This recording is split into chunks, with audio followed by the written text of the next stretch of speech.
There's a Roman maximum in law that says, "For he that would be deceived, let him." Simply meaning, if you are so ignorant as to be deceived, then that's your business. That's your problem. So you need to do your homework and find out what the words mean, especially in relation to law and government. Because there is a world of occultism that is operating today in which you use certain words, and when those words are used in a court, they don't mean the same thing at all. Understanding law and the words of law, there are two things that this planet has: water and earth, water and land. Consequently, there are two kinds of law: the law of the land and the law of water.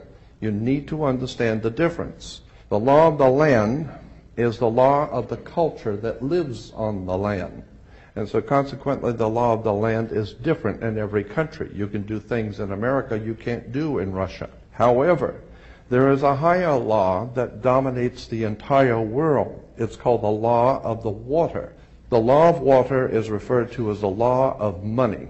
It doesn't matter what color you are, where you're from, or where you live. Money is money. And anytime you're doing banking or using money, you are now under the law of water, Maritime Admiralty.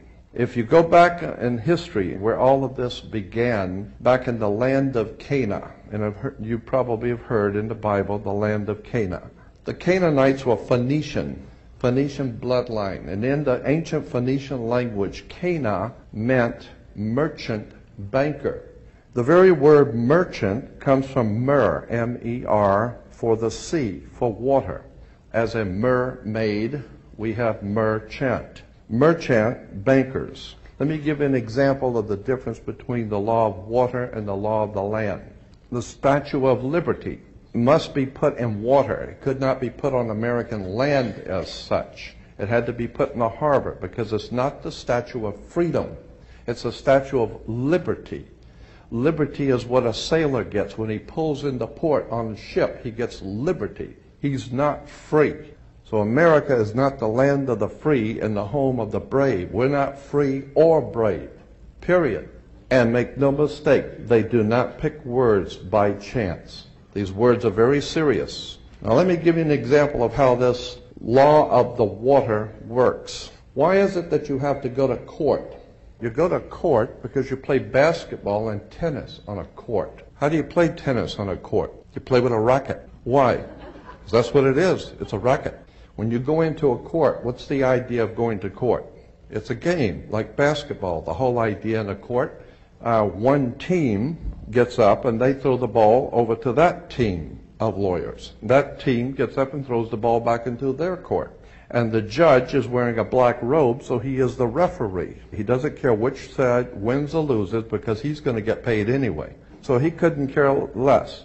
The judge is a referee between two teams. The judge rules from the bench. The word bench in Latin is a bank. Therefore, the judge rules for the bank. Where do you find banks? You find banks on both sides of a river. They're called river banks. And what does a river bank do? It directs the flow of the current sea. Consequently, your money is currency because it's the flow, the cash flow.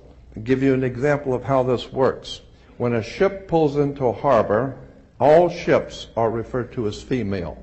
Why? There's a very good reason. Maritime Admiralty Banking Law says all ships are female because they're carrying items for money, and so consequently they are under Maritime Admiralty Law. Admiralty is where we get the word admiral, admiral of the Navy.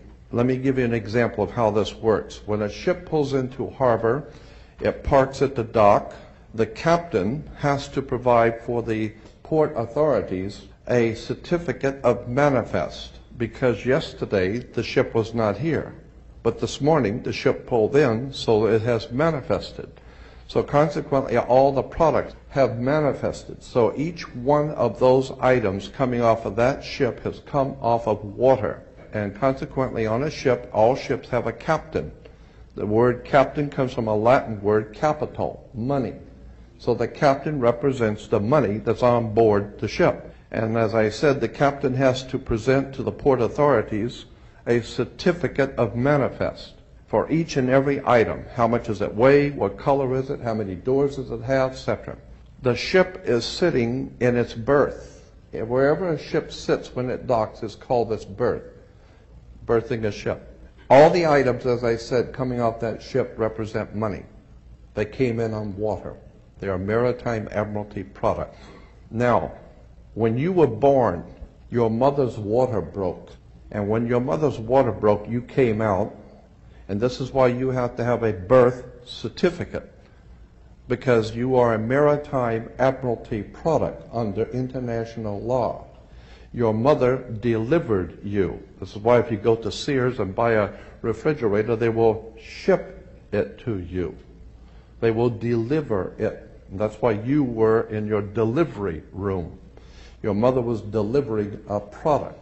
Maritime Admiralty. You came down your mother's birth canal.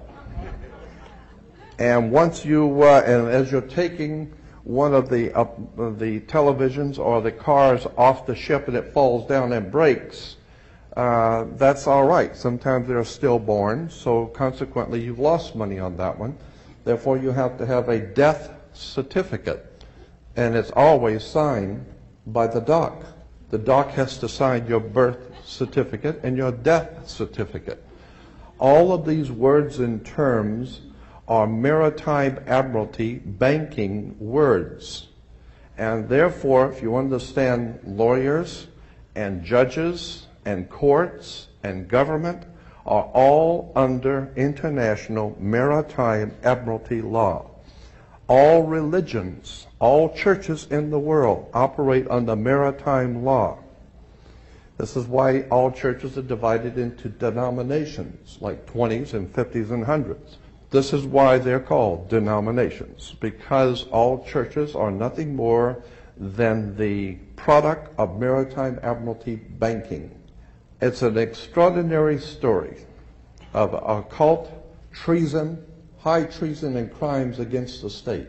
Make no mistake about it. The concept of human, spiritual, intellectual, and physical freedom never, ever existed on the earth. Think about this. When cowboys in Indian movies, when the cowboys would ride into town, they were wearing guns. How come they could walk into a bar carrying guns? And if two guys got in an argument, they could go out on the street and draw on each other in front of the sheriff's office, and the sheriff would do nothing. The reason why is because before 1868, all Americans were considered sovereigns. In 1868, there was a corporation founded. They referred to it as the United States Corporation. And they stipulated that anybody who would be a member of that corporation or work for that corporation would be called not an employee, but a citizen. So today, if you are asked, are you a citizen of the United States? What you think you're being asked is, are you lawfully in this country to do business? They didn't ask you if you were in America lawfully. They ask you a specific question. Are you, of your own volition, out of your own mouth, testifying that you are a citizen of the United States? Because in that way, citizen of the United States means you are an employee of a foreign corporation operating on international maritime law. So today, the President of the United States is the President of a privately owned company. The company is called United States. And the word president is always a word that is used in corporate law. Banks have presidents. All companies have presidents. So there's a corporation called United States, privately owned, and it has a president. Privately owned, out of England. And you need to understand words and terms. Because I believe that there is a divine presence in the universe that men call God, and one day that divine presence is going to move on the earth, and we're going to see freedom come back to this world.